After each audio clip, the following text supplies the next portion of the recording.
A very warm welcome to all the aspirant of library and information science. सभी विद्यार्थियों का स्वागत है जो भी लाइब्रेरी साइंस से BLS CLS MLS कर रहे हैं, कर चुके हैं। आप में से कई सारे ऐसे स्टूडेंट हैं जो कॉम्पिटिटिव एग्जाम की तैयारी कर रहे हैं।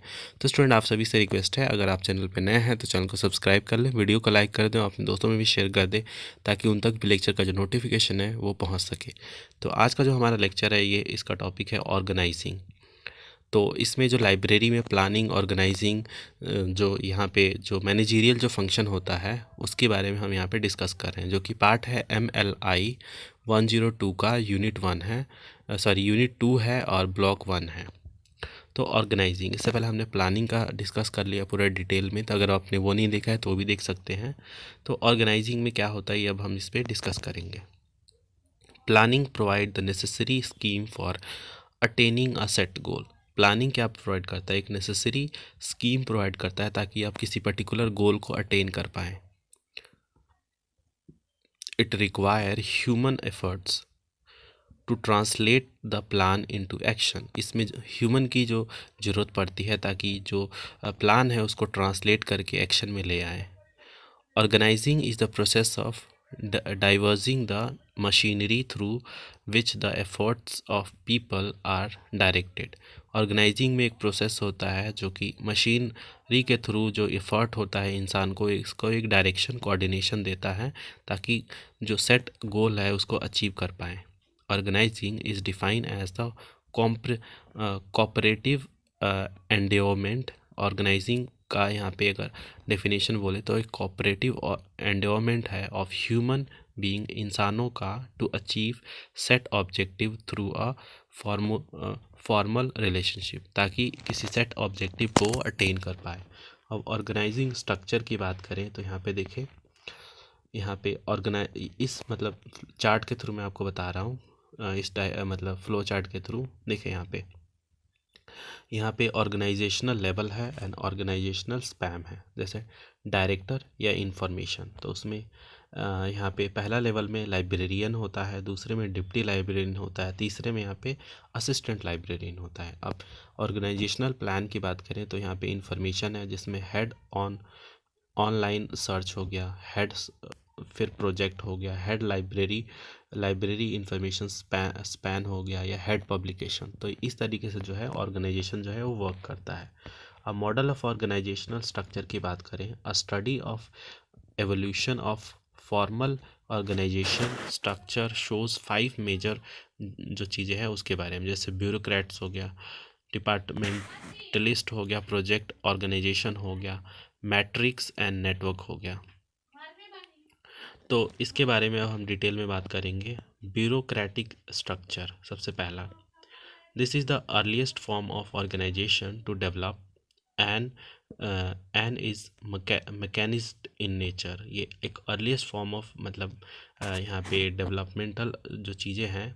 और द मेजर जो फीचर है ब्यूरोक्रेटिक स्ट्रक्चर के वो है कंट्रोल करना, सुपरवाइज करना through creation of hierarchy of position के थ्रू। फिर यहाँ पे जैसे लाइब्रेरी की ही बात करें तो सबसे पहला जो हमारे जो स्टाफ होते हैं उनमें बहुत सारे वेरिएशन आपको देखने को मिलेगा। तो इसी तरीके से यहाँ पे चीज़ें जो होती है वो काम करती है। Systematic division of labour according to competency and specialisation, definitely वही अभी मैं बात कर रहा था कि अगर आप किसी कंपनी की बात करें तो उसमें भी जो लेवल है वो उनके कॉम्पिटेंसी और एक्सपीरियंस और उनके स्पेशलाइजेशन के थ्रू उनको मतलब डिवाइड किया जाता है कि आप ये कार्य करेंगे, आप ये कार्य करेंगे।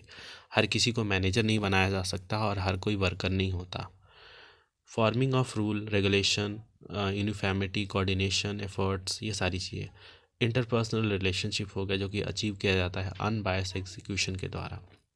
A dysfunctional aspect of bureaucracy include specialization giving rise to conflict between different bureaucratic unit। तो conflicts वगैरह जो चीज़ें हैं उसमें जो है ओवरऑल ऑब्जेक्टिव में डिटरमाइन करती हैं।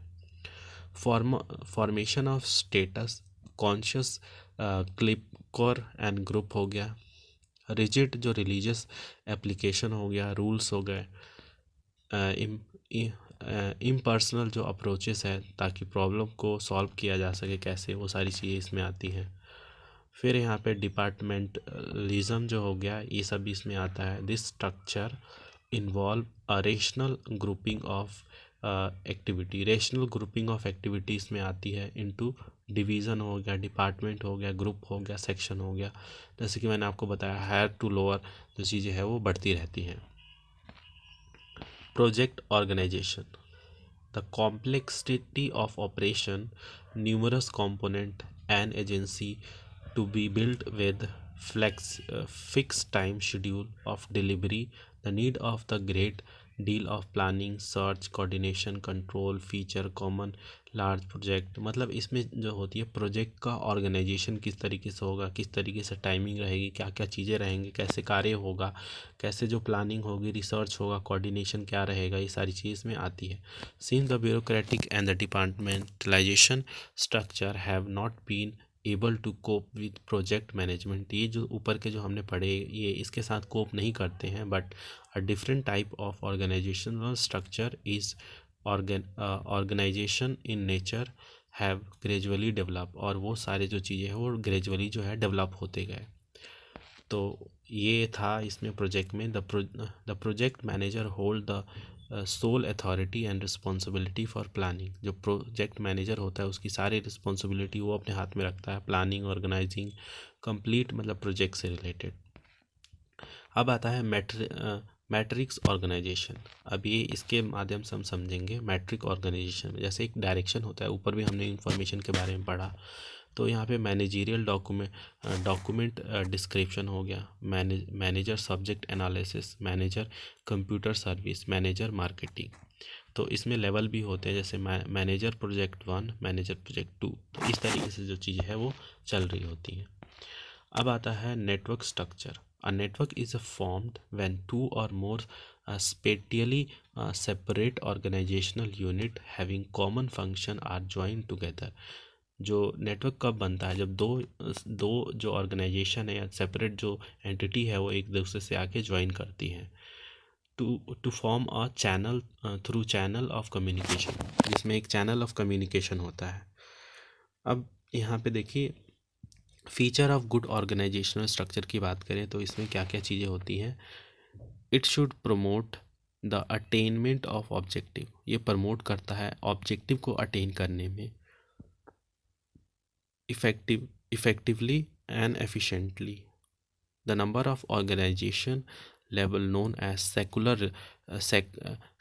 scalar जो relationship है, span of management हो गया, तो इन सब चीज़ों में आती है।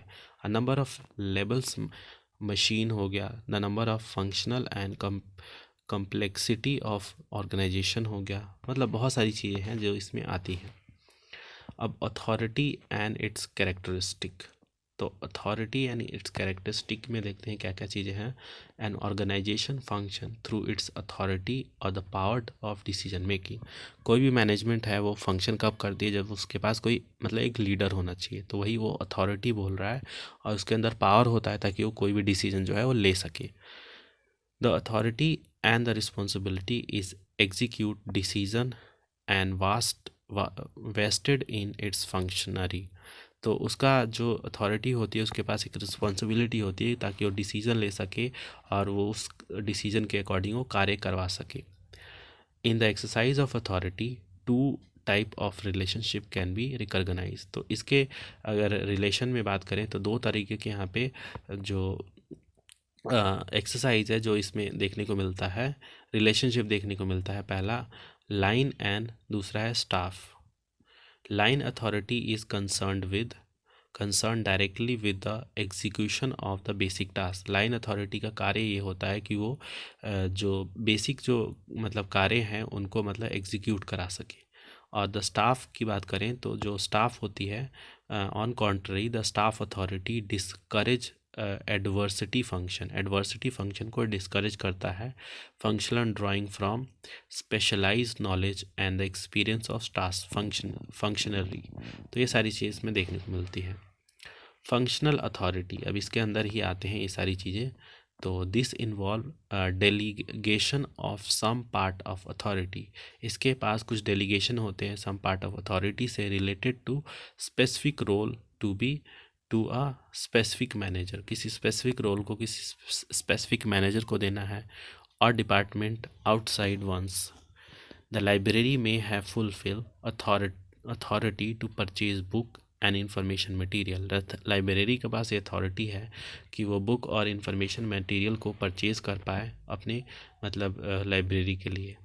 फिर unit of control, this requirement implies that each position or employees is an organization should be responsible to and receive order from only one superior। मतलब कि जैसे आप अगर किसी भी ऑर्गेनाइजेशन में काम करते हैं तो आपके हेड है कोई, उसका भी कोई हेड है, तो इस तरीके से जो अथॉरिटी है मतलब जो ऊपर वाला जो है आपका जो हेड है वो आपको कंट्रोल करता है, वो आपको गाइडलाइन देता है, वो उसको आपको कंट्रोल करने का हक है।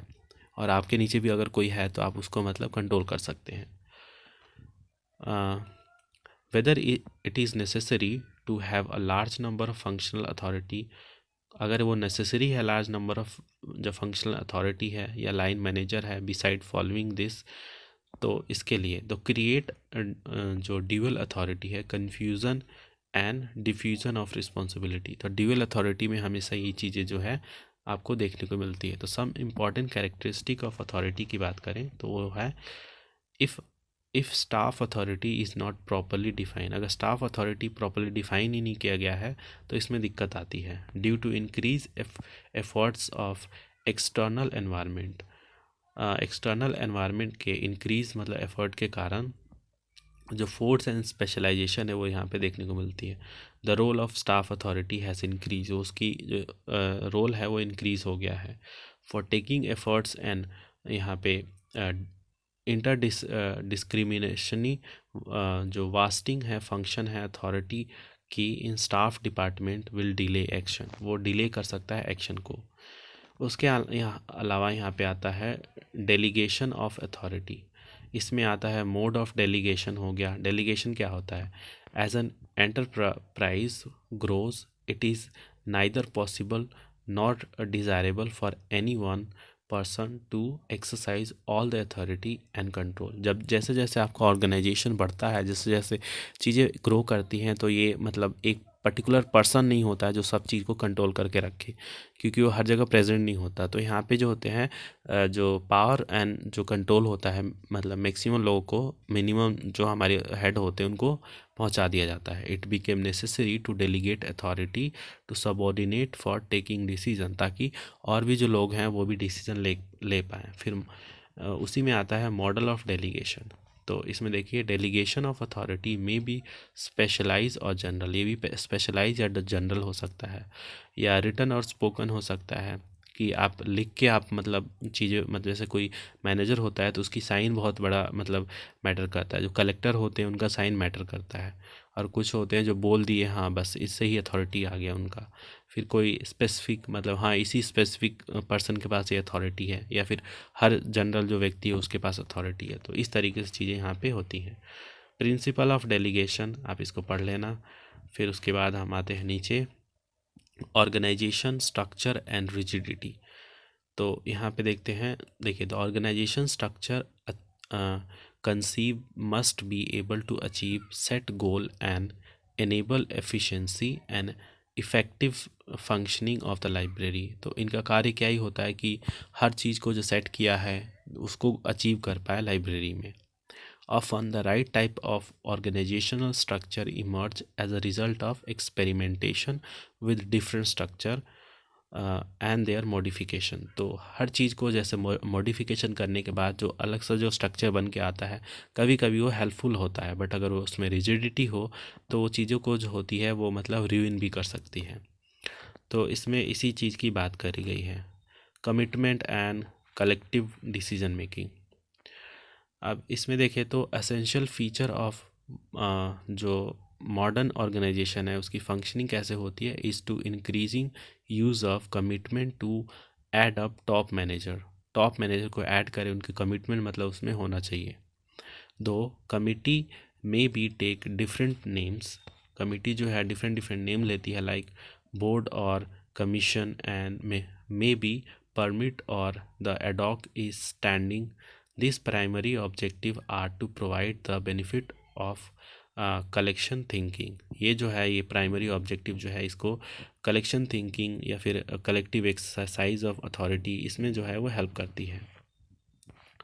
प्लूरल एक्सरसाइज ये आप लोग पढ़ लेना, ये कुछ खास नहीं है। फिर उसके बाद आता है नेक्स्ट जो टॉपिक है वो स्टाफिंग, और स्टाफिंग जो है वो हम नेक्स्ट जो हमारा जो लेक्चर आएगा उसमें कवर करेंगे। तो मिलते हैं आप सभी से नेक्स्ट लेक्चर में, तब तक के लिए धन्यवाद।